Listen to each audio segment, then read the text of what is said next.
Blog Talk Radio.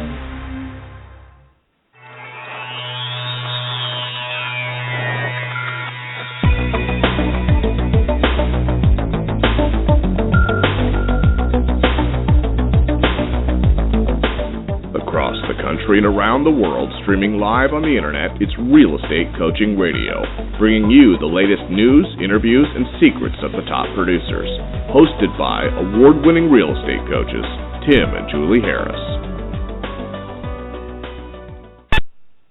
We are back. Welcome back to Real Estate Coaching Radio with Tim and Julie Harris, broadcasting live from lovely Austin, Texas. So, Julie, welcome back, and I am looking forward very much to today's show. We're talking about the fact that Trulia, Zillow, Realtor.com are preparing to spend tens of millions of dollars, like a massive amount of money, starting radio ads and TV ads, not to get all of you to be subscribers, but to get consumers to go to their sites and start viewing homes. So Julie and I are going to dig deep into that, and we're going to take a stance on this that, frankly, as always, is very agent-centric and will hopefully benefit all of you as practitioners and business owners.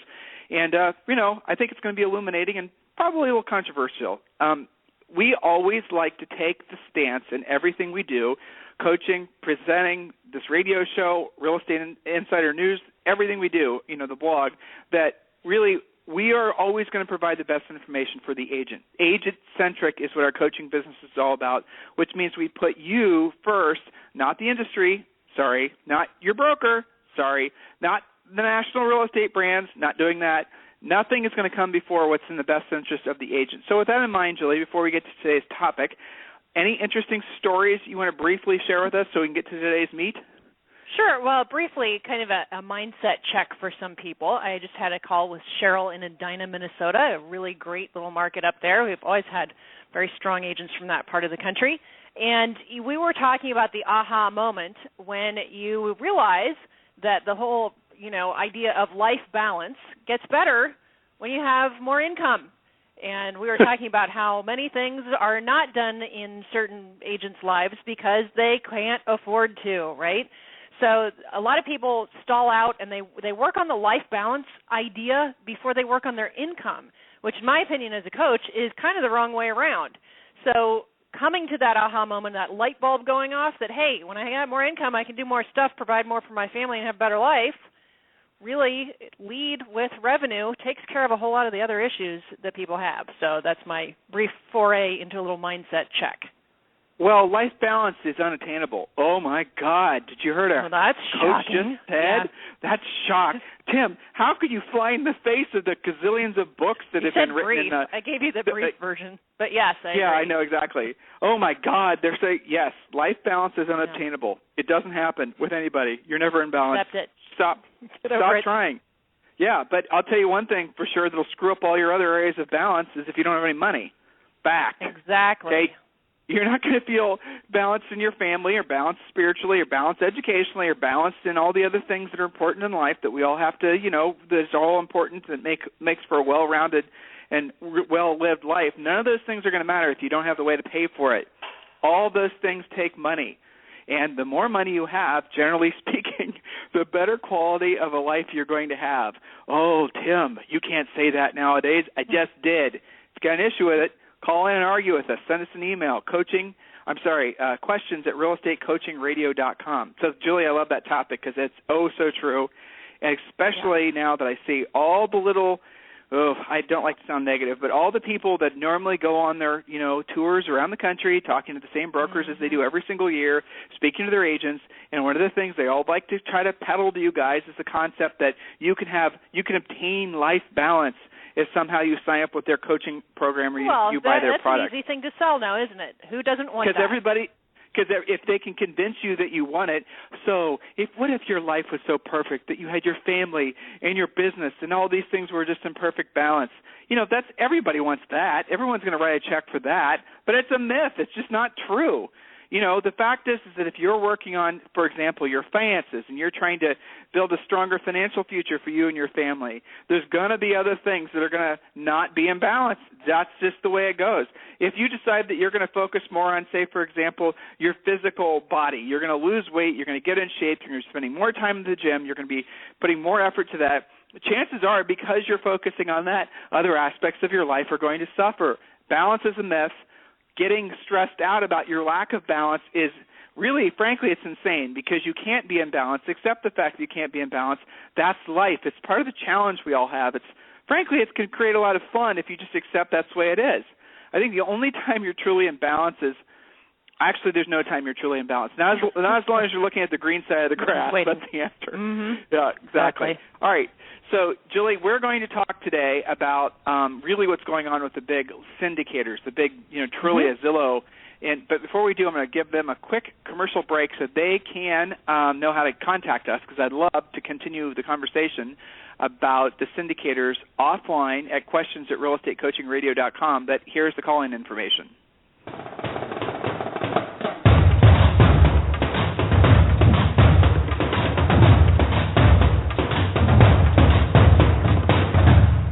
You're listening to Real Estate Coaching Radio with Tim and Julie Harris. Are you ready to ask Tim and Julie your toughest real estate sales, business, or lead generation question? Call us now at 347-857-1195 or email your question to questions@realestatecoachingradio.com. Now, back to Tim and Julie Harris. All right, so we're going to just jump right into this. Julie and I have a lot of points to cover. So a lot of agents are not aware of really what's happening right now with the big listing, the big syndicators, the big portals, whatever you want to call them, Trulia, Zillow, and Realtor.com. Of course, Realtor.com has been around forever. They're, I think, around since 97, 98, 99, somewhere in there. And Trulia and Zillow came around in 2007, 2008, somewhere in there. So what we're going to be doing now is we're going to talk a little bit about the syndication, whether it's good or bad and all that, but let's just cover the facts, what's happening this year. So this is really what's critical. Again, we're an agent-centric coaching company, and I'm really going to drill down, and Julie's going to drill down on why this information is relevant to you. Zillow, starting with Zillow, frankly, their CEO, Spencer Raskoff, he came out with an announcement on their last earnings call saying they're making plans to spend, I think it was $60 million on marketing the Zillow brand. And then Trulia came out and said something around $40 million, and Realtor.com said they're going to be spending a ton of money too. I don't think they've actually committed to a certain dollar amount. But let's just assume that for the sake of conversation, all these entities together are all going to start running ads, and the ads are going to be designed to run consumer traffic to their major sites.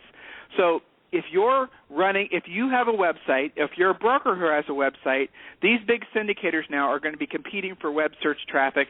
They're going to be competing for the same buyers and the same sellers. They're going to be competing for traffic with your website online. That is a fact. Think about that. Ask yourself how you feel about that, being a real estate professional. So I'm going to throw that out there first of all. You don't have tens of millions of dollars to spend on national marketing campaigns for, tear-jerking TV commercials and all these other types of things. So on a local basis, you better start thinking about how to reposition yourself as being a very drill-down professional. This is the website that you go when you want to find out what's going on in our communities on a microscopic level, because at least for 2014, as these companies are spending all this money, you're not going to be able to compete on the big macro messaging that maybe some of you have. Columbus, Ohio's home search site. Now, you're probably not going to be able to get very far on that, but if you say, for example, Clintonville or West Beachwald Home Expert, and this is where you go to learn about the street-by-street, house-by-house information, then you're probably going to get some traction. So as a business owner, which all of you are, you need to be thinking about that. So you know it's coming. Why is it coming? It's coming because they know that without a doubt we are at the beginning of a 7-year corrective cycle. 2013 was the bottom of the real estate markets for the most part in the country, and now we're at the beginning of a moderate climb back to a normal market. There will be more home sales. There will be more transactions. There will be more predictable home value appreciation. Am I predicting a bubble? No, I am not. Will there be micro bubbles in certain markets? There always has been, and there always will be. But the reality of it is we're at the beginning of the return of what will feel like in many parts of the country, for those of us who've been in the industry for a long time, the return of a normal market. Okay? Not a bubble market, but a normal market. The big listing syndicators, they believe the same thing, so they're spending literally more than all of their money on driving traffic to their sites. Okay, now they know the market's changing. You know the market's changing. They want to capture more consumer traffic so they can generate more leads for their subscribers. That's agents who are buying buyer leads. And the fact that a majority – here's an interesting fact. If you were to ask agents, where do a majority of potential home buyers start their search, they'll correctly say online. Then if you ask them where, they'll incorrectly tell you Zillow, Trulia, or Realtor.com. Do you follow me on that? Yes, buyers start their search for a home online, but no, generally speaking, they don't start with one of the major listing portals. Will that change with this, tens of millions of dollars being spent on marketing? Probably. But for now, a vast majority of all search traffic it ends with a local agent's website, a local broker's website, in some cases an MLS's website. That is the vast majority of traffic. And I was just doing some homework prior to this call. Something like 40% of all search traffic goes to Zillow, Trulia, Yahoo Homes, and Realtor.com, 38.9% or something. That might not be accurate. I'm sure someone's going to correct me on that. Probably is 42% or whatever now. But that means that 60% of the search traffic is going to your site, your broker site. So keep that in mind. We still have, as an agent, control of the search traffic, but the trend is not our friend right now because we're starting to lose traction. So if those of you who have sites who are spending money on sites, don't try to compete with the big guys. Become a very focused, obviously a very focused competitor. Now, those of you who aren't clear on this, Realtor.com has a strategic, I don't know what the legal term of it is, but essentially Realtor.com and the National Association of Realtors obviously have an exclusive relationship. Now, I'm seeing a lot of little interesting things happening that I'm very happy to see. Steve Brown's a brilliant president of NAR, so is the previous president. But Steve Brown, we're seeing do some, with his leadership, some really interesting things happen now, and obviously the CEO of Realtor.com. I'm finally seeing, I'm so happy to see it, Realtor.com starting to say, you know what, Zillow, Trulia, you guys had your run of it for a while, and we're going to start basically, we're going to take back the lead that we enjoyed for so many years. Also, the other thing that's happening is agents are starting to say, I'm not so sure this syndication thing was good for me. MLSs are saying the same thing. So there is a massive, so many people don't want to talk about syndication. They think the syndication conversation is yesterday. You'll hear it all the time. You go to an Inman News conference, people are going to say, oh, God, do we have to talk about syndication again? Yes, we do, because from an agent's perspective, not a single report that I've ever read says that syndication is beneficial to a seller or beneficial to a listing agent. I'm going to say that again. And you know what? The president of the Austin Board of Realtors came out and said, and the Austin Board of Realtors, I think, is front-running a huge trend. They said that we will not be automatically syndicating any of our listings to any portal other than Realtor.com. And agents and brokers, if you want your stuff on ListHub, if you want your stuff on Zillow and Trulia and the rest of it, then you're going to have to check little boxes, and basically then it will be syndicated. Other than that, we're only putting it on Realtor.com.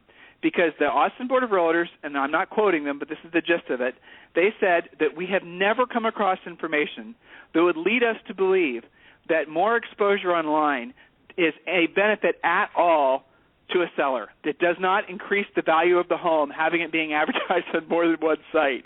And I laugh because it just seems like it's such an obvious, such an obvious thing, but there it is. So, Julie, you had, what are you thinking? Well, I think for most agents that's probably a big surprise. I think a lot of agents believe that more exposure has to be a better thing, right? Aren't we all kind of brought up on that more places online, and the perception is that that's what all sellers want. They want to see their house in lights advertised everywhere you possibly can online. And to know that that doesn't actually get them any more money, that's probably a surprise to most agents. That's right. And so here, you guys, you know this. How do these big syndicators, how have they been making their money? I think it was Zillow, who has 50,000 subscribers that pay an average of $271 a month. Okay, think about that for a second. 50,000 of you guys are paying Zillow an average of $271 a month.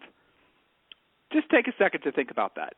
That means there's 50,000 agents that are spending, assuming they stick around for 12 months, that are paying over $3,000 a year for buyer leads, because that's what these sites are selling back to agents. They're selling buyer leads, home buyer leads. I honestly don't understand why you guys would pay for buyer leads.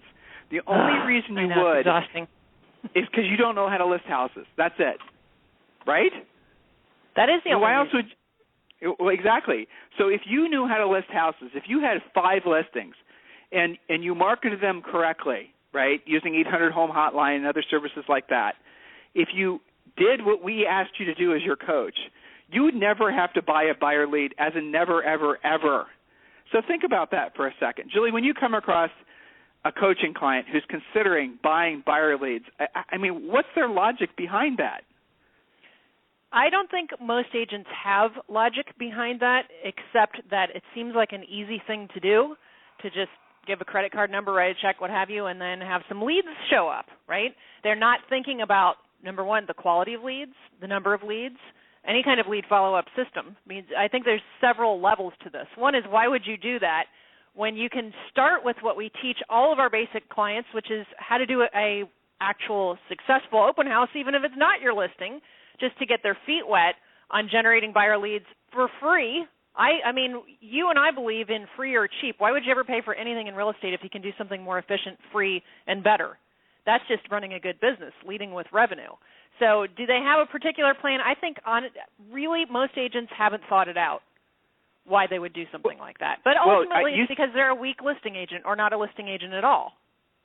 Well, okay, the other thing is basically a lot of times they'll buy it off pressure. They'll believe that basically if they don't grab this, $270 a month prescription or a subscription, that they're going to all of a sudden their competitor is, and they're going to lose all blah, blah, blah. See all these thoughts you guys have and all these fear of competition, and you're hoping that the buyer leads that show up on your plate are motivated and ready to go. Well, statistically that's impossible, and the reality of it is if you just list one house, that will probably be equal to at least 3 transactions.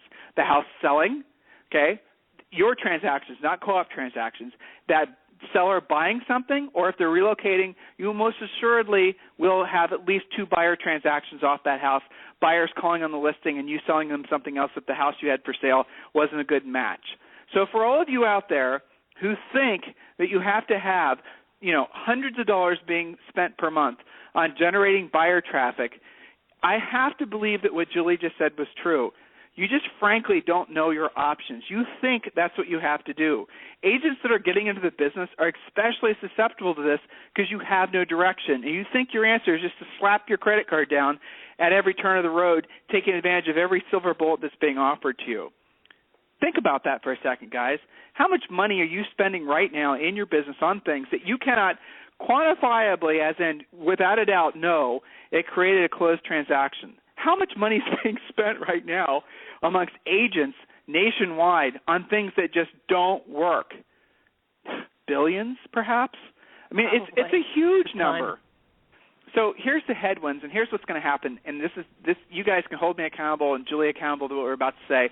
And then, Julie, I want you to be ready to read that thing I got from Matt Ferrara's blog, because it's really awesome, I think. And Matt Ferrara is one of the few real estate bloggers that I read on a regular basis. You guys should check him out at Matt Ferrara. It's Matthew, FERRARA.com. Just a great little snippet from this article on this very topic that he wrote, I think, last year. So here's what's going to happen. This is absolutely positively what's going to happen. As these portals start generating more traffic to their websites, they will generate more clicks. More clicks will mean more leads. More leads means they can sell more leads to agents. Okay, I'm going to say that again. More traffic, more leads, more things to sell to agents. Does the quality of those buyer leads improve the more you dilute them?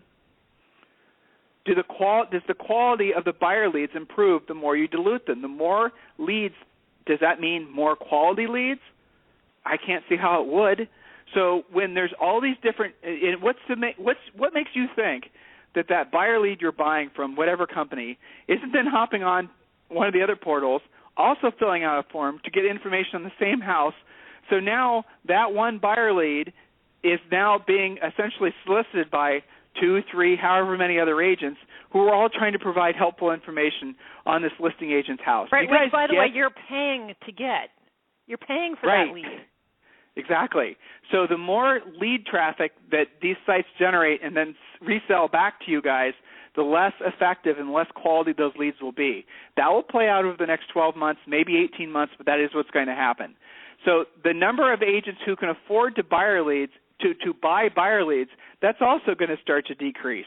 So the number of agents out there that actually can afford to rationalize as the market starts to return back to a normal market, as more listings get listed, as more houses go for sale, which is what's going to happen in 2014, as agents start learning how to be listing agents, they start listening to the gospel of Tim and Julie Harris Real Estate Coaching and realizing the only way to their real estate promised land, sorry if that's a little heavy-handed, I realize that it is to learn how to be a listing agent.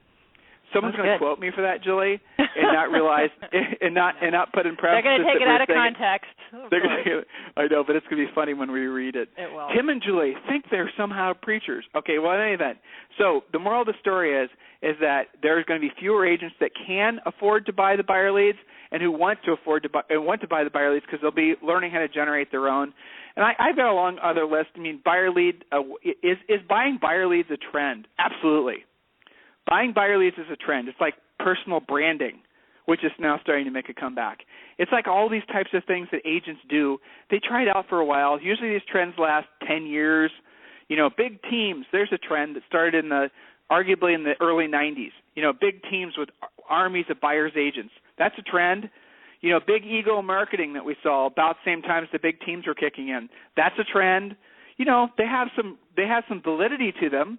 But as far as a long-term sustainable business model, it's just not there. There are new business models that are emerging. There's new top producers. You know, the people that were top producers for decades, they're not top producers anymore in most markets. The market has shifted to a new type of agent. Julie, most of our coaching clients are this new generation of agents. Absolutely. Absolutely. And I have to say, especially on this edge of whatever you want to call it, another cycle or recovery, a return to normal, this breed of agents is building a business, not just looking for that quick fix, silver bullet. Maybe if I just buy this or, quote, invest in some lead generation online that everything will be saved. I'll be a lead generating machine. I see a lot of new people coming in, especially if they're coming from something else that, if we're being honest, is more professional than real estate. You know, engineers, some of my laid off pilots, you know, they look at it as they're building something bit by bit, piece by piece, for a long-term business, not just for a quick fix. And I think that agents who aren't looking at that better look at the agents who are, because those are your real competitors. So here's the other headwinds, obviously, and these are the things that, thank you, Julie, these are the things that actually, frankly, should be worrisome to our industry. Okay, these are the things that should, frankly, be concerning folks. So there is a desyndication movement happening. Now, that shouldn't be a concern, I think, to our industry. It's just interesting to watch. I talked about what Austin Board of Realtors are doing. Other different websites and other different MLSs and brokerage brands and all that, they're all debating right now to decide if they want to continue to syndicate or not. And it does seem that the trend is going away from providing listing data for these portals then that are just basically selling the buyer leads back to realtors. That does seem to be shifting away from the portals. So the thing that's interesting to me, and this is what frankly is worrisome the most, the dangerous aspect of what these portals do is they're not responsible for the data in the same way that you are when you put your information on the MLS and the information then provides the data to Realtor.com or through one of the IDEX feeds on another agent's site. That data, you are held responsible for the quality of that data. Zillow, Trulia, and the other syndicators are not. So if there's bad information, and there are some bad players that are then putting their listings on Trulia, Zillow, and not Realtor.com, they're directly putting listings on there that aren't real houses for sale.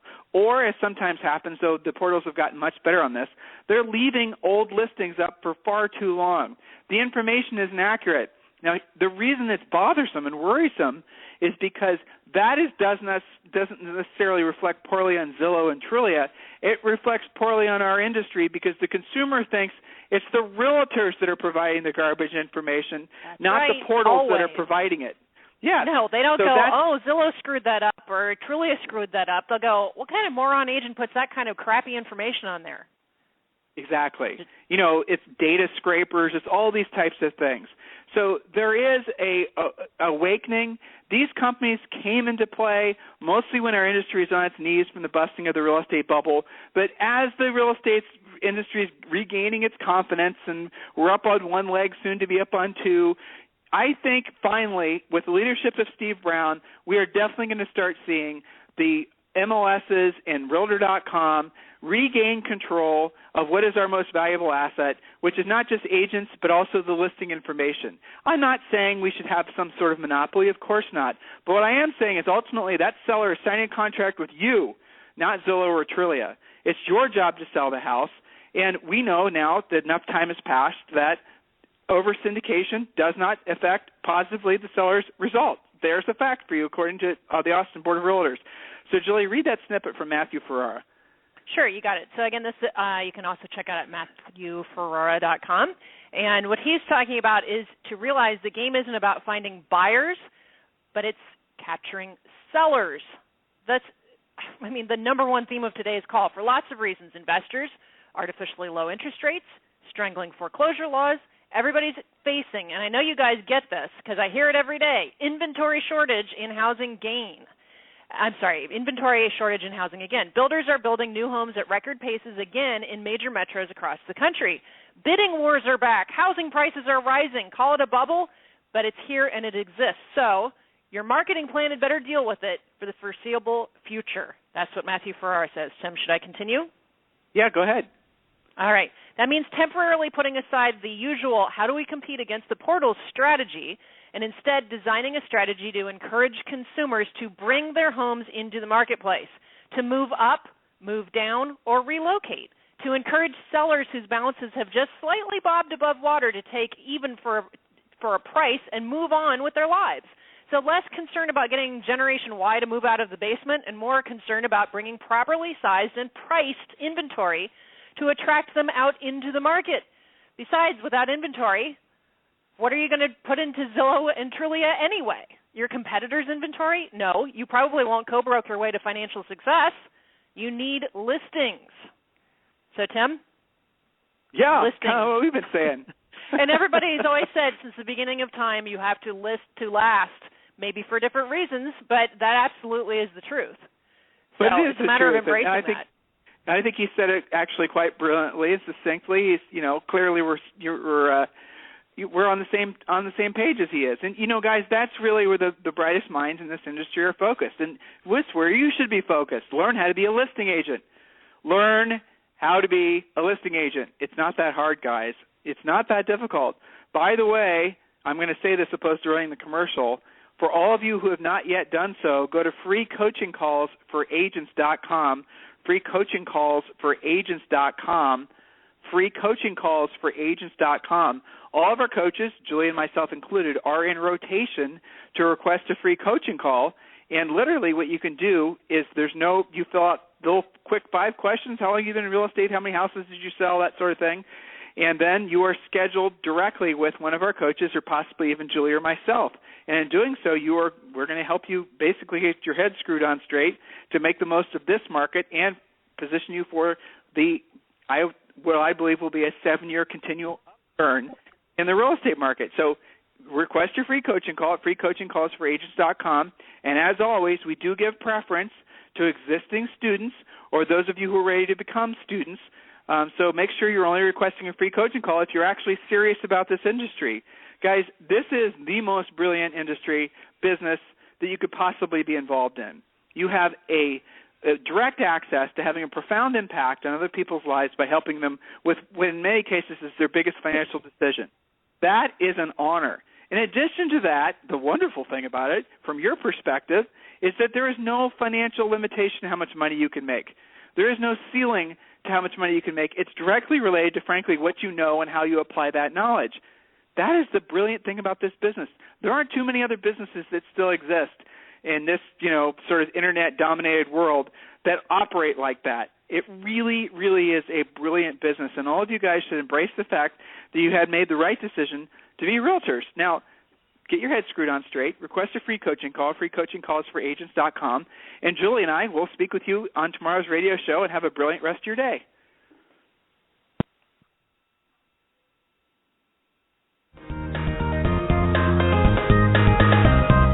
This program has been a presentation by Tim and Julie Harris, Real Estate Coaching. For more information on our real estate coaching and training programs, visit our website at timandjulieharris.com. Remember to tune in weekdays at noon for upcoming shows, and until next time, thank you for listening to Real Estate Coaching Radio with Tim and Julie Harris.